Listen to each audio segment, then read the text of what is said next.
Hello, this is MARGIL with the Community Environmental Legal Defense Fund and our International Center for the Rights of Nature. I'm so glad that I have a chance to talk with you today this way, and I hope perhaps next year to be able to join you in person.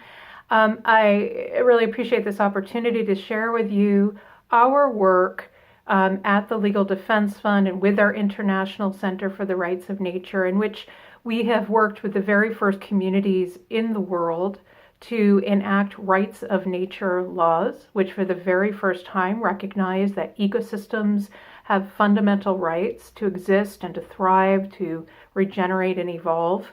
And that work has grown across the United States, where our organization is based. We now have communities in more than 10 states in the USA, which we've worked with to enact rights of nature laws. And we've begun to defend and enforce those laws as well through the courts. In addition, we've been working in a number of states now to advance state level change, which comes in the form of state constitutional amendments. In the United States, each of our states has their own constitution, and we are working to enshrine the rights of nature provisions within the state constitutions as well.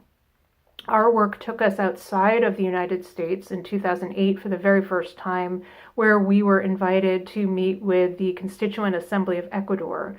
And there we assisted the delegates to the Assembly to develop rights of nature constitutional provisions for the new Ecuador Constitution. And those were promulgated there in 2008. And now, of course, we've seen the first cases go forward in the courts, including the Constitutional Court in Ecuador, in which the courts have upheld that ecosystems have fundamental rights, so upholding and affirming those constitutional provisions.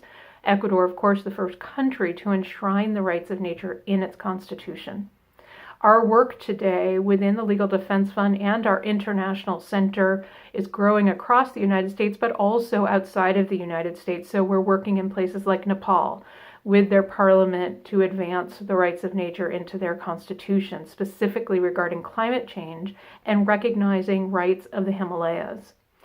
We're also working in Australia with partners there, specifically looking at recognizing rights at the local, state, and national level. We've been working in India, where we've worked with grassroots organizations and NGOs to develop the National Ganga River Rights Act to recognize fundamental rights of the Ganga River and the people of India to a healthy river ecosystem. We're doing work in Zimbabwe, in Colombia, and other countries to help advance the rights of nature into law.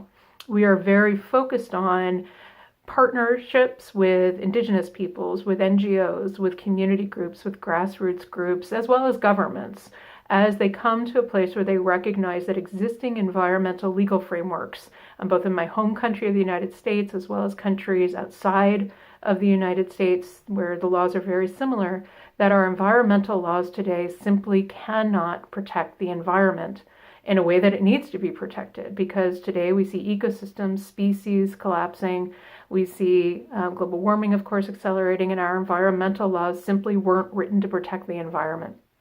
And something fundamental really needs to change, and that more and more people, more and more groups, more and more communities, and even governments are beginning to recognize that means taking a major step forward in the evolution of the law. And that means a fundamental change in our relationship, humankind's relationship with the natural world, so that we can bring that relationship into a harmony that simply isn't there today and isn't within our laws. And so this is really about advancing a new legal framework to codify into law a new relationship between humankind and the natural world. In October of this year, we held an international conference in New Orleans in the United States, the Rights of Nature Symposium.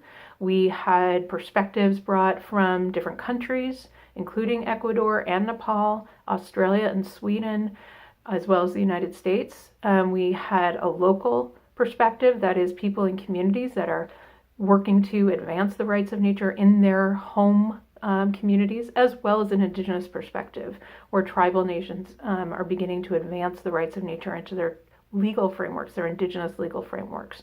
And so it was a very important day, and we have the videos from the different presentations, the different panels available on our website, and that is celdf.org. We strongly recommend for folks to use those to learn about the rights of nature, to educate their groups, their community about the rights of nature, and to reach out to us. And that email address is rightsofnature@celdf.org. So please feel free to contact us if you're interested to learn more, if you want assistance wherever it is you may live to advance the rights of nature into law. We are here to help. Thank you very, very much.